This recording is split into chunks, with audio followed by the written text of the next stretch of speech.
All right, exciting to see so many folks here tonight. So I am very much looking forward to having a conversation this evening with Kline, Director of the Office of Financial Empowerment at City Hall here, to talk about some plans around a program that the city could be doing that would be something that looks very much like basic income. So Sean, thank you for being here. Welcome, glad to be here. So you've done a lot of work in the past, both abroad and here in the US, with a focus on fighting hunger and poverty. Can you tell us what motivated this work? How did you get into that space? Sure. So quite a few years ago, I began to get interested in what finance could do for poor and low-income families. And so that brought me to places like rural Sindh province in Pakistan, rural India, Eastern Africa, and later to Bosnia-Herzegovina after the war, to really try to expand what microfinance could do.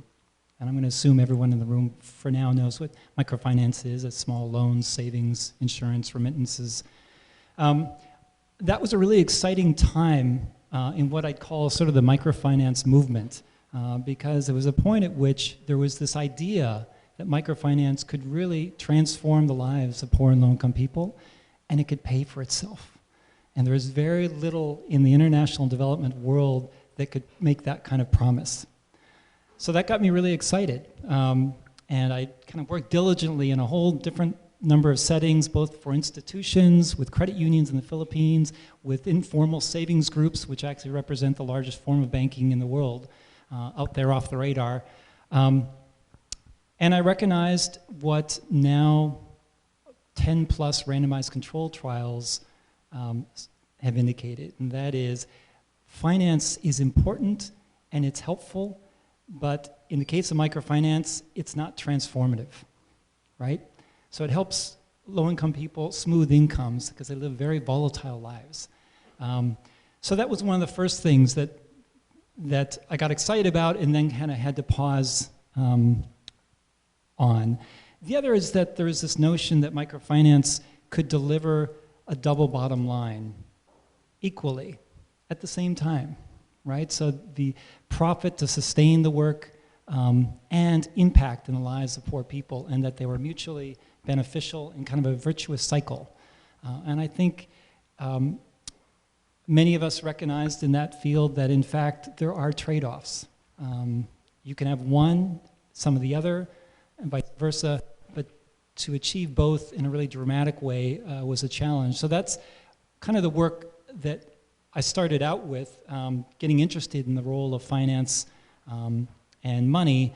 That led me to work in Eastern India, developing what I would call a social franchise to deliver consumer education to millions of people across 13 states of India, to help them take advantage of cash transfer programs the Indian government had rolled out, including a major one called the Mahatma Gandhi National Rural Employment Guarantee Scheme, which is essentially a rights-based program that guaranteed 100 days of work or you got cash. Pretty fascinating program, like many programs rolled out by the Indian government, conceived at the federal level, and an absolute disaster at the local level. Just phenomenal corruption. The rent-seeking and the insertion of middlemen was just astounding. So you had some really prominent economists like Amartya Sen and others who were huge proponents to start, right?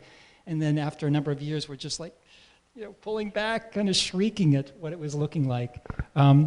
Nonetheless, I think it was a really powerful step towards the role of cash. And I think what we were seeing at the same time was transfer programs among governments, largely in Asia and Latin America, that were generating evidence that was building the largest kind of base of evidence in the developing world of any issue.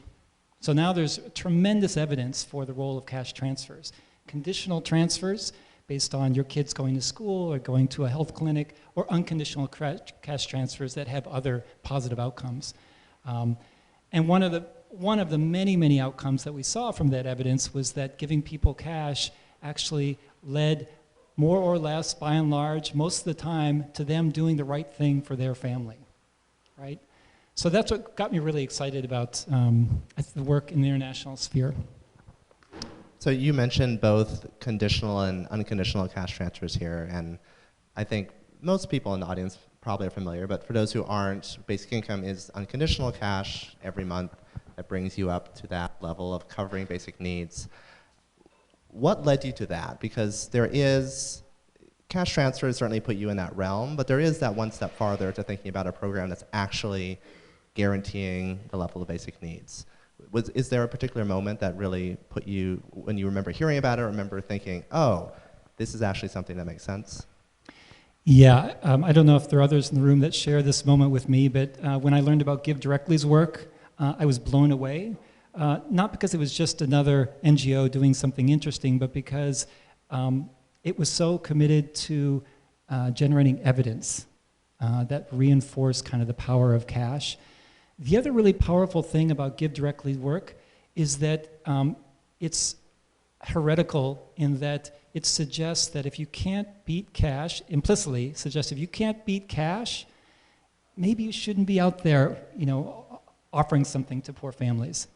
In a sense, they framed it as sort of the index funds of international development, which is a really remarkable notion because here I'd been working for 15, 18 years in this, out there stumbling around trying to figure out how microfinance and financial education and other programs work. And it was suggesting that me as an quote-unquote expert may not be that important if I couldn't come up with something that could beat cash. And rather than feel defensive about that, I was really intrigued at what Give Directly could demonstrate both in outcomes in poor, very poor families' lives, as well as what it could signal to the broader international aid industry. So I really give kudos to them. I think that was kind of when the switch went off for me. So you came on as director of the Office of Financial Empowerment last year. Can you tell us a bit, what does your office work on? What do you do? Right, well, the office was launched by the city's elected treasurer, Jose Cisneros. He's really been a champion and a pioneer, I think, in identifying ways that a somewhat boring kind of tax and treasury department could go beyond the usual mandate. So among the kinds of programs, well, I should say, what our mission as an office is really to use the power of City Hall to strengthen economic security and address intergenerational poverty. So we're looking for creative ways to address security and poverty, as I said, kind of intergenerationally. That's led us to launch what I think are some pretty pioneering programs for city government. One is we manage 26 financial coaching sites across San Francisco, including in public housing sites. And this financial coaching is really helping low-income people and poor people to fix their credit score. Anyway, if anyone out there has ever kind of really thought about the power of a credit score, not having one or having a bad one, it's essentially the same thing. And there are a lot of people off the radar, and helping people plan for the future. Another program that we've pioneered is a children's savings account called Kindergarten to College. So every incoming kindergartner in the public school system in San Francisco gets an account opened for them by default. And $50 goes in, or $100 goes in to start, for $100 for low-income families.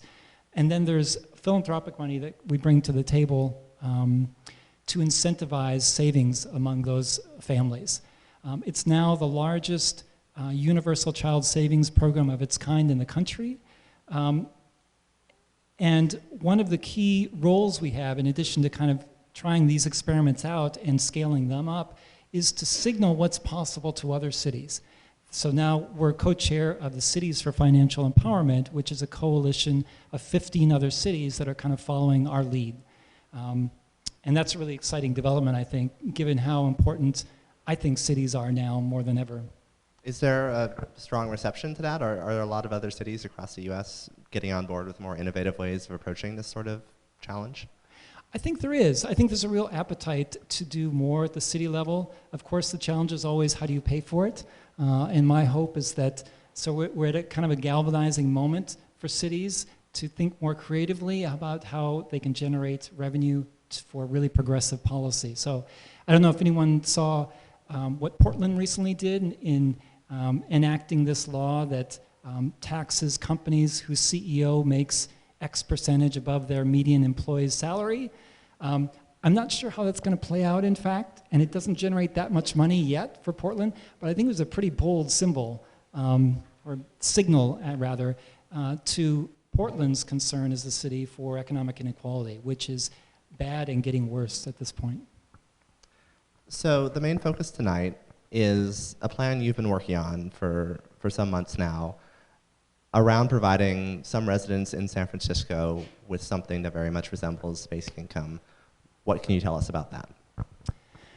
Well, I can tell you that last year we began embarking on a conversation within city government and with researchers outside City Hall to understand what role we could play in advancing the evidence base for basic income.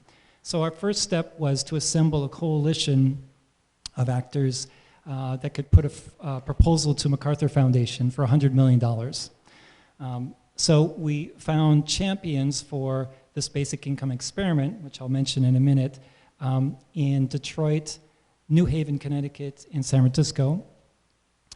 We got a very strong research organization called Innovations for Poverty Action, which really has pioneered the use of randomized control trials in the international realm for development interventions, to join us in this venture. And we created a design that we thought within a very short window for MacArthur, which was 3 years, could measure change among children.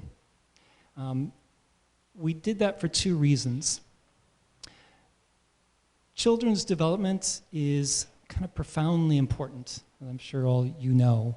A child's development really matters to the economic opportunities children have in the future and their life trajectory, right? So that was really critical for us, and it allowed us, in fact, we felt really confident framing that as an economic opportunity study for children.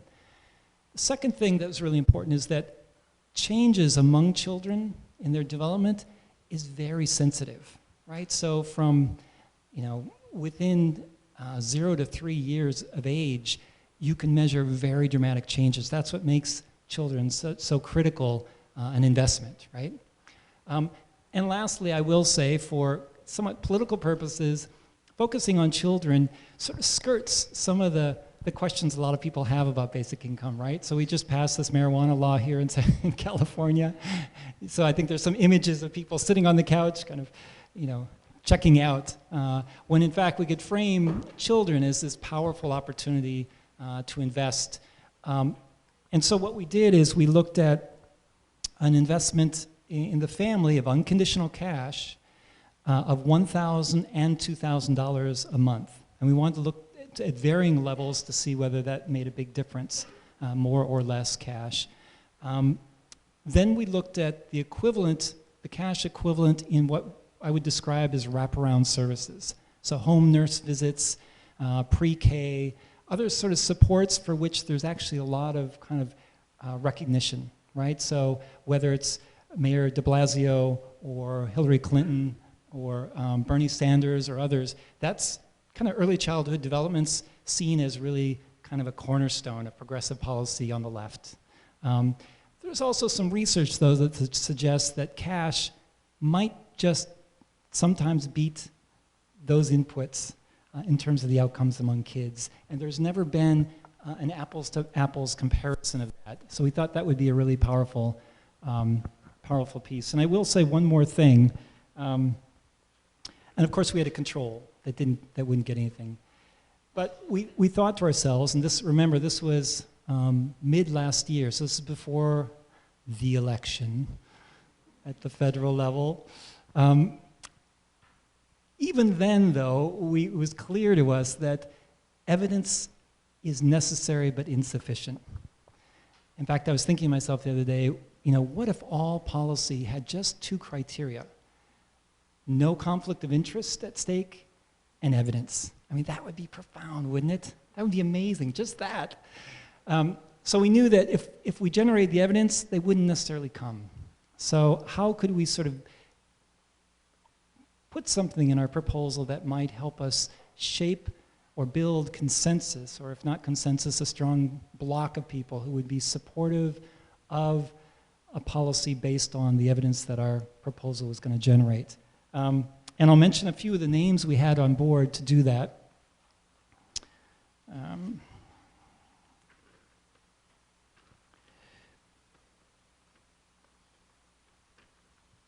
Because it's been a while.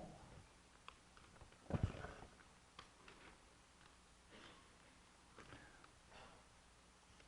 with me here.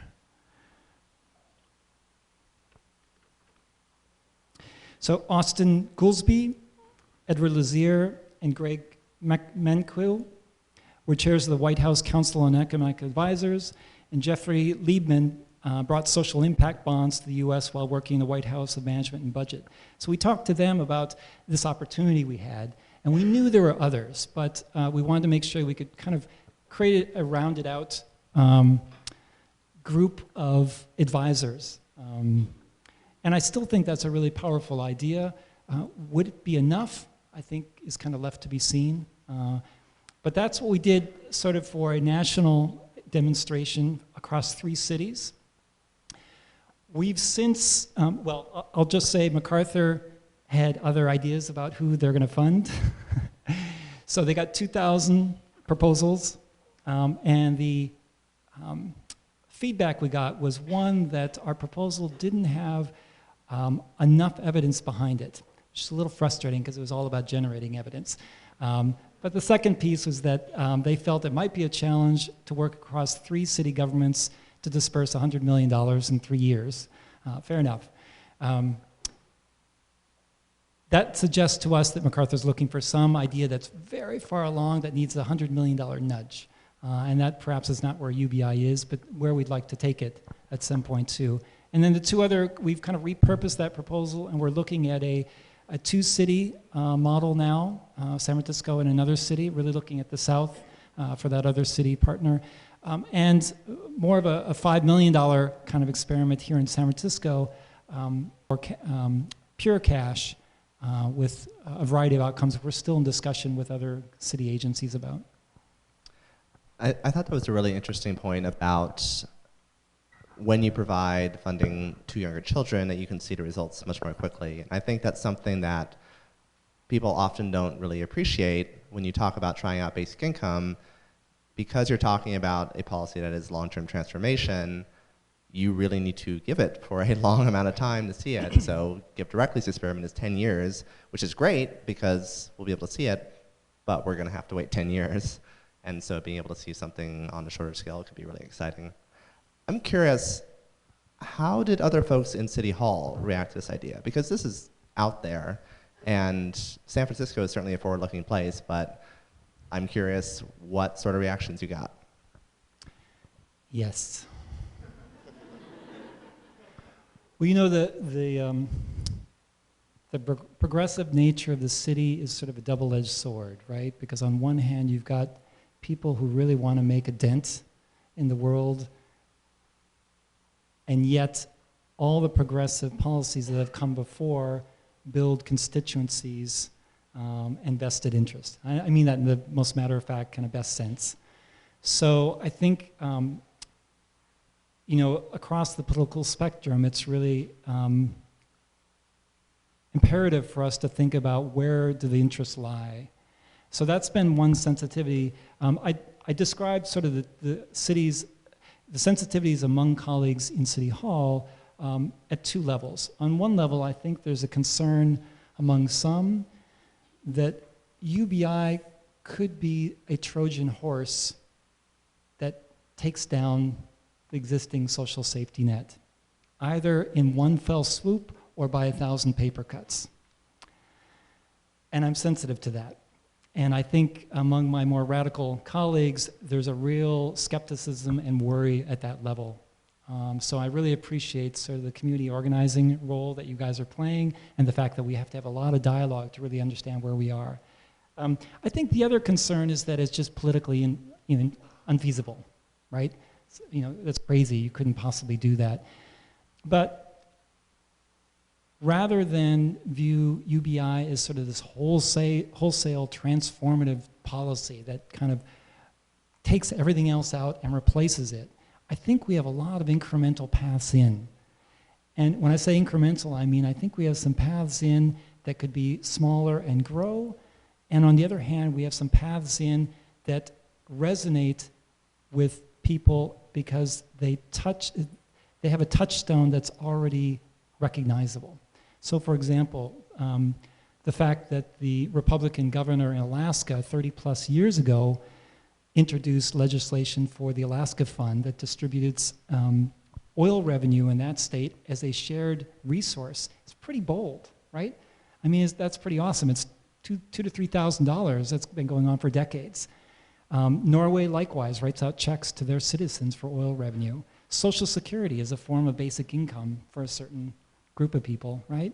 So I think there are a lot of things that don't have to sound quite so radical that we can build on. And so I think there is, it can be feasible depending on how we frame it and how we approach it. The last one I'll mention, I think, is earned income tax credit, right? So earned income tax credit has a lot of positive evidence behind it to help poor families. It also has quite a bit of political support. And Warren Buffett himself has suggested, what if we ramped up the earned income tax credit and dispersed it in 12 monthly payments? That would be pretty cool. And the IRS already recognizes the EITC, right? What if we extended it fully to non-parents as well as parents? What if we extended it to non-earners? I mean, you could see how this, once we got more comfortable as a nation with some of the implications of a change in the work environment, in our work identity, there could be a path.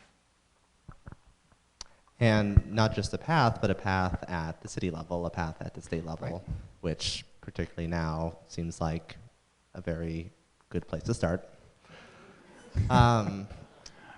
So what's next?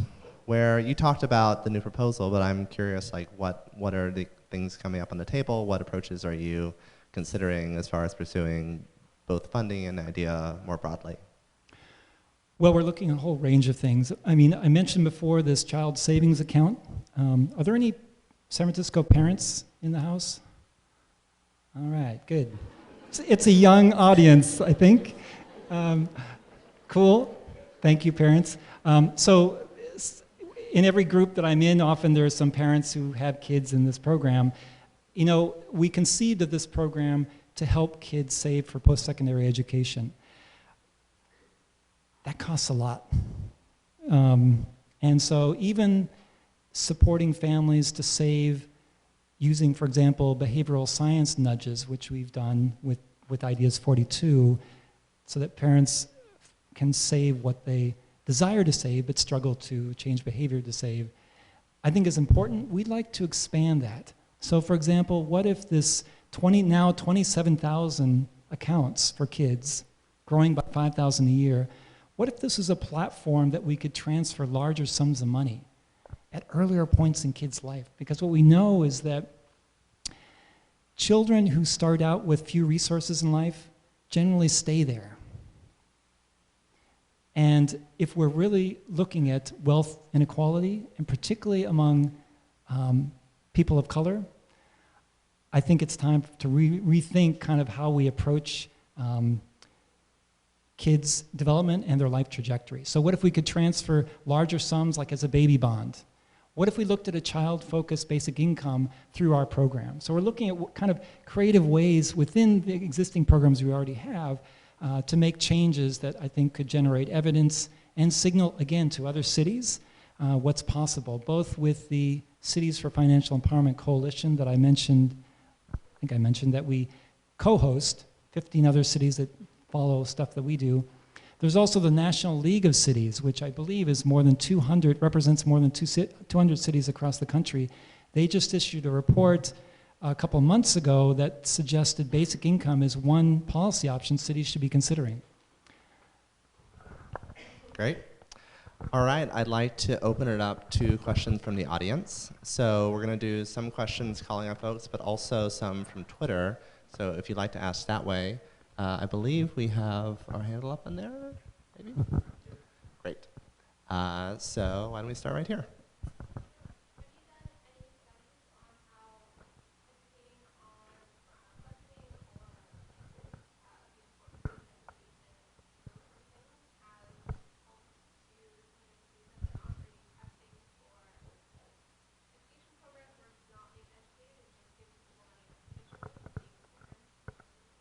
So the question was, have you done any testing around education on budgeting processes and compared how that plus money versus affects people versus just money? Yes and no. So what we've not done yet is looked at the financial education, financial coaching relative to giving cash. What we have looked at are those who receive financial coaching and those who don't. And I'll say just a word about financial coaching. Both internationally and domestically, for many years, there's talk about financial education. The literature is really mixed about the impact of financial education kind of generally, just giving people information and expecting them to act on it. Financial coaching is what we pursue, and that's really working one-on-one with individuals and meeting them where they are. And typically what it helps people do is identify ways they can improve their credit score, reduce their debt, consolidate their debt, plan for a goal. So what we do is we measure outcomes along those lines already. So we do see dramatic changes because that's exactly what families and individuals are working towards.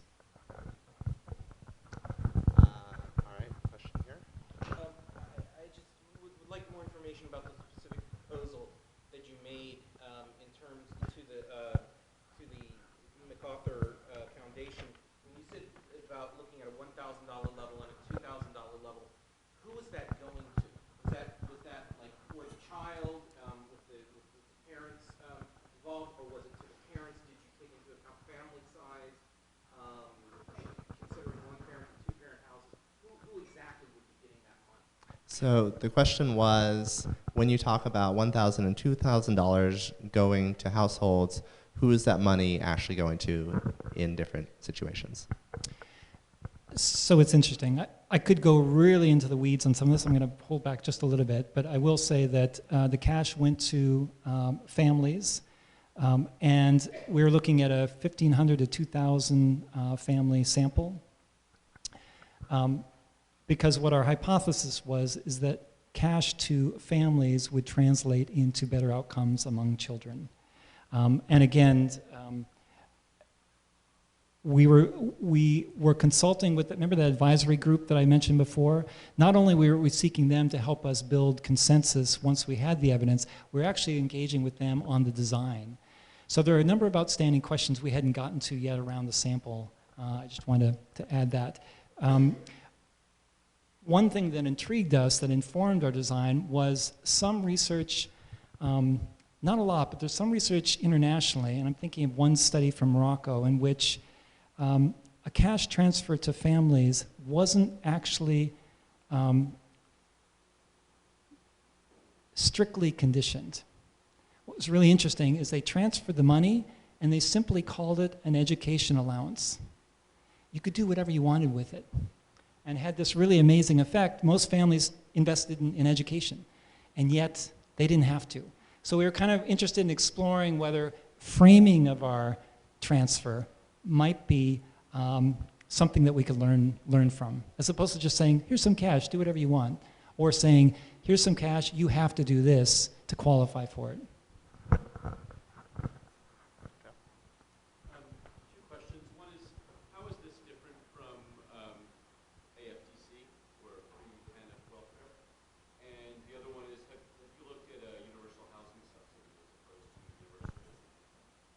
So two questions. One is, how is this different from AFTC? And have you looked at housing subsidies? Universal housing subsidies? We have not looked at universal housing subsidies. It's certainly an area of interest for us, but I think that's an area where we need to engage others who are focused on housing. Because particularly in this city, I think we recognize it's a really powerful kind of foundational piece to any economic stability and further development. Our interest is ultimately in unconditional universal cash, but I think at the city level, we're really interested in limiting who we can direct it to, at least for research purposes for now, with minimal or no conditions. But that dialogue is still going on internally. So I think that's part of what the dialogue with city officials is about. Where is there shared interest for research? And where is there an appetite and some courage to try something that may run somewhat counter to what's come before? Do we have any questions from Twitter? Twitter questions. Michael's asking, how does conditional/unconditional cash impact communities with high levels of debt? So the question is, how does conditional/unconditional cash affect communities with high levels of debt? Well, I would love to know if there's anyone in the room who has the answer to this. I'm particularly interested, I think we actually, and I've actually asked this of some colleagues, whether Alaska has any research to suggest the impact that the Alaska Fund might have on, for example, payday lenders, whether it has the potential to crowd out what I would call fringe finance, right? So I don't know yet. I think that's really one of the frontiers to understand. All the way in the back there.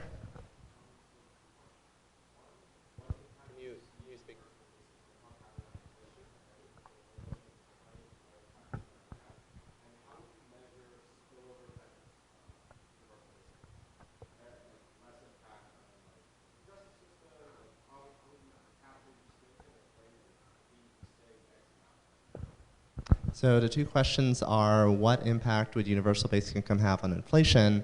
And also, how could you measure spillover effects from basic income experiments? I'm afraid I'm going to punt on both of those because I think those are outstanding questions. Again, I don't know if you feel kind of positioned to answer this. Yeah, I can say that on the inflation question, there is definitely more research needed on basic income specifically. There has been some studies on conditional cash transfers looking at inflationary effects, and a survey of all those experiments found there were none, that they didn't see any inflationary effects coming from them. So the evidence that exists so far suggests that it's possibly not a huge concern, but it is something that merits further analysis. Any other from Twitter? Okay.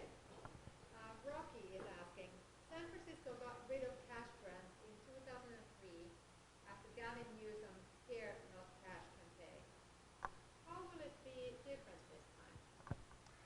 So the question was that San Francisco switched from cash to other in-kind services about it's 10 years ago now or so? 2002, 2003. Yeah. And how will it be different this time? I moved to the Bay Area in 2003, so I wasn't in on that quite, I think, what turned out to be a fairly contentious program and policy. I can't speak to the specifics, but I will say that among the colleagues I'm engaged with at City Hall, there is an appetite to push the boundaries and explore what cash can do. It may not, again, be kind of wholesale supplanting of what programs already exist, but there is an appetite for cash. I will also say, and I didn't mention this before, you know, even 4 months ago was then and this is now, right? The political dynamic changed dramatically. It feels like something really has shifted, and I think that has the potential to go one direction or another for officials or the rest of us. It could be galvanizing, We could feel right now, many of us who are really concerned about progressive policies at the federal level could feel kind of galvanized to propose really bold action. It could also feel like we want to retrench and hold really tightly what's already there. And I think I'm really sympathetic to both of those, and I can feel that dynamic surfacing in conversations with colleagues that just 6 months ago were really excited about this MacArthur proposal to do something really big and bold. So I just kind of put that out there as a qualifier and to signal that I'm careful at this point not to get too far out in front of my colleagues in proposing things that we're still in dialogue about. Question over there.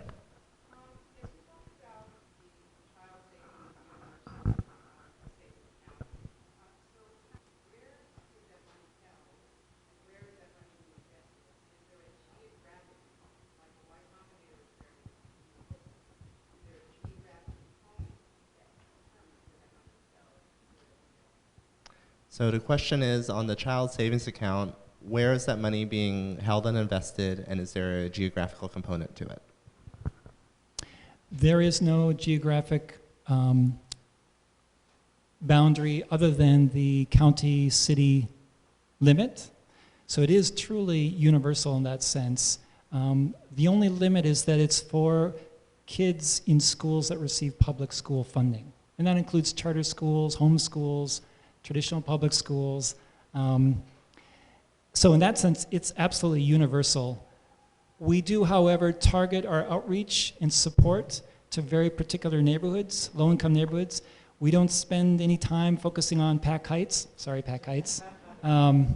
So the money, and what's important about the design of that program is there are now 50 programs of this type all around the country.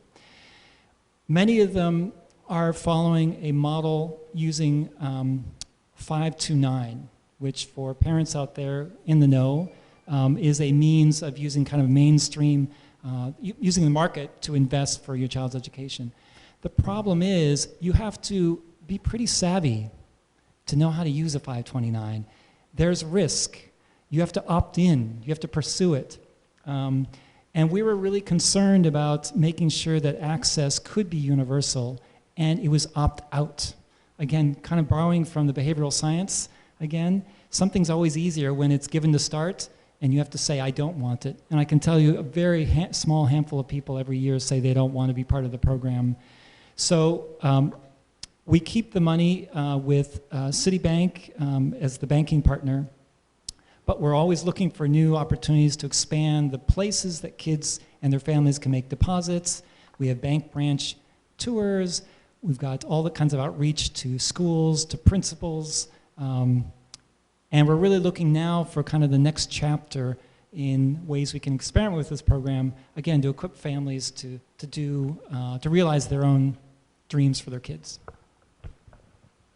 Another Twitter question? Okay. Could you please explain why you believe that direct giving, i.e. cash, is better than the alternative? Tip in your answer would be appreciated. Could you please explain why direct cash given to people is better than the alternative? Oh, where to begin?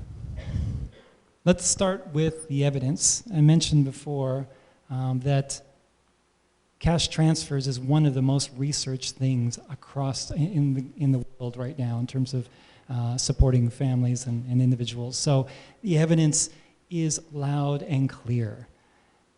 Cash helps people, and it helps people make decisions for their family based on their own family's needs.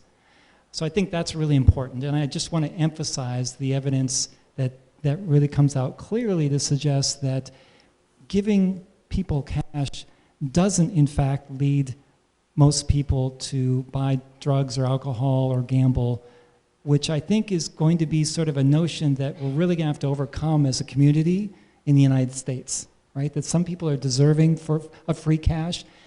Is there any homeowners in the house? Yeah, there we go. It's just like parents, like, it's too hard to own a home here. But think of this kind of astounding subsidy you get for the interest on your mortgage. It's crazy, right? But you're not given a urine test. You don't have to give blood. You don't have to prove anything for that, right? So I think the evidence is really, really strong. I also think that there's a strong argument to make just for the efficiency, right? Now, governments are pretty good at writing checks. Some would argue that many government programs could be conceived better, they could be executed better. I think, so I think there's a lot of reasons to suggest that cash is really powerful compared to in-kind services. And what's really interesting to me, if anyone follows the relief world out there in refugee settings, it's right now making a dramatic shift to cash. After decades and decades and decades of giving, you know, maize and other in-kind things, oftentimes by law, shipped from the United States to places in Africa and elsewhere. There are other in-kind services too, but I think that you're seeing a really powerful and important shift in the relief world that I hope has a kind of knock-on effect to the longer-term development aid world that leads to more emphasis on cash. All right, question at the end.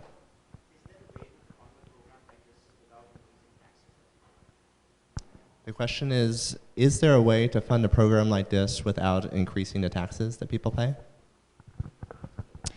I'm going to ask Jim to chime in here as well, because there's a lot of really creative ideas out there that he knows well, and many of you probably know well as well, including carbon tax and other things of that sort. And of course, there's the argument that if you take away some existing social safety net programs and use that cash to redirect it, I think that's compelling, but I think the question we have to ask ourselves is it not working? Is there something here that's not working that actually is critical to complement cash, rather than assuming that all non-cash support should go away? That's the important debate we have. What would you add? Yeah, I would say I think for pilots there's certainly an opportunity for public-private partnerships, looking at whether there are institutions out there that can support that work. But as far as more broadly looking at policies, I think it's not just a question of where does the money come from, it's a question of what is the net effect. And right now, having the fact that we have poor populations is actually very expensive. That having to provide the additional services for people who are in poverty ends up costing the entire society a lot. And so it's not just that you are spending money for something that brings people up out of poverty, it's that you're actually making an investment and that the money is then coming back to you as well. I would just add real quickly too, I alluded to the subsidy for mortgage interest. There's there's a huge amount of money that subsidizes middle and upper middle class people. Some of them are very sensitive and it'd be hard to go there, but I think we need to be pushing there. Prop 13 in California, at least, even if not for homeowners, for business. I mean, there's some things that aren't about adding taxes, it's about kind of taking away something that's just a blatant subsidy to those who need it most that we should be considering. Let's do another Twitter question. So Vincent is asking, to run UBI pilot in SF, you will need support of majority of city supervisors and the mayor. Have any of them expressed support? And I'd like to add, what is really needed to get the UBI pilot in SF to happen? So the question was around support by the supervisors within San Francisco and whether they have expressed support and what is actually needed to move ahead with the pilot. Well, let me start with the second question first. To pilot not UBI, but basic income that's limited to a sample and a control, we can do as soon as we can figure that out. And I think we're on a path in a number of respects to go there. Especially if we really frame it as generating evidence that can inform policy making.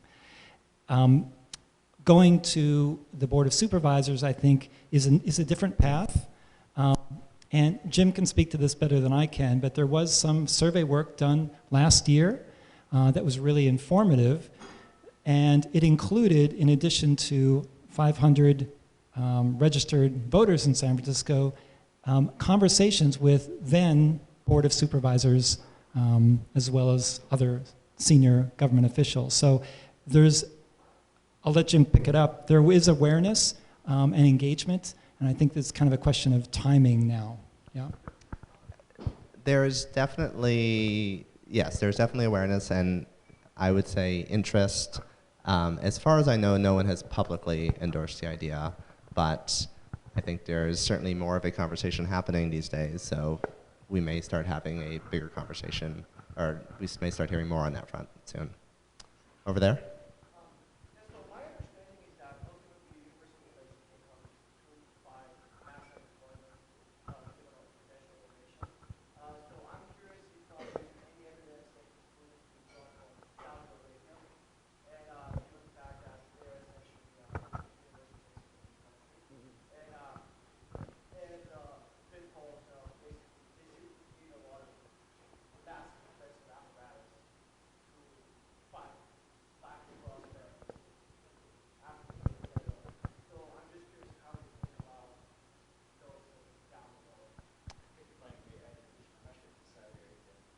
Oh, good. So the question was, can we learn lessons from Saudi Arabia, which has many subsidies and cash support programs? Or, yeah, but not for everyone. Yeah, and are there pitfalls that we can avoid based on what we've seen there? I'm going to use the classic redirect, tactic now. I can't speak to the repressive nature of Saudi government or to the detailed subsidies provided there. I do recognize it's a lot. Are either of you positioned to kind of identify what those specific subsidies and how they play out? Maybe you could stand and really boom. A gallon of oil there or gas is cheaper than water. So we subsidize gas a lot. We subsidize electricity. We subsidize utility water.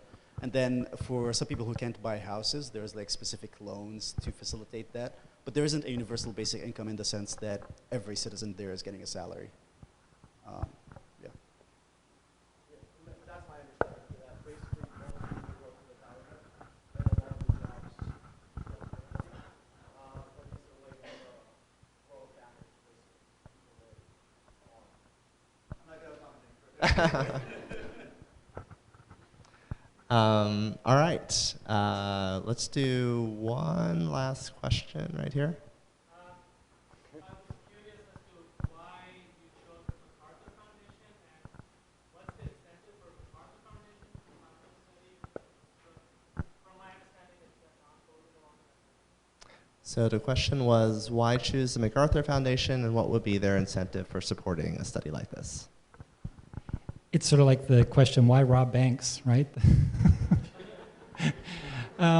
Actually, we didn't approach it really as looking for political funding. We were looking, my view of philanthropy is that it exists, should exist, to really fund experiments that neither the private sector or government is prepared to fund. If it's not doing that, I think it should be questioning its existence. Last spring, the MacArthur Foundation announced the 100 and change competition. So it was $100 million to one organization. Total moonshot. Total moonshot. And there's nothing that inspires me more than super underdog, total moonshot. So that's why we put the team together to try to go for it. I think a lot of ideas they probably got, my guess is, have some political dimension. We live in the heart of the technological beast, if you will, but ultimately, technology is not going to solve these really hard societal problems we have. It's going to take kind of old-fashioned politics, right? And so we really wanted to infuse this discussion about UBI with evidence and then see if we couldn't frame things in terms of evidence-based policy, and then we'd fight about it. That's just what's going to happen, right? and look for as many political constituencies across the spectrum to do that as possible. All right, to close things out, if folks here are interested in supporting this effort or city level basic income pilots and experimentation more broadly, are there ways they can be plugging in and helping? Well, one, I love the Create-a-thon. I'm just totally jazzed by this. I missed the last one, so I'd really encourage people to do that. It sounds not only fun, but really productive and engaging. If you're excited about this idea and you're just coming into it, or if you've been discussing it for a long time or a while, I think this is a super cool opportunity. I will say that we're going to be convening UBI experimenters, or I should say basic income experimenters from around the world later this year in San Francisco. I can't promise you we're going to have a stadium to accommodate all the people who are interested in this, but I will say that we're going to try to draw people from Finland, from Holland, from the province of Ontario, from Give Directly, Y Combinator, basically to kind of understand what's the state of play here. What do we have on the table right now for research, and what might be, what more is needed on this research agenda? So we're really excited to share out what the results of that are, as well as to keep discussing what our ambitions are and kind of garner feedback, I think, on that. So that's what I would say. All right, well, thanks so much for taking the time to chat with us. Thank you.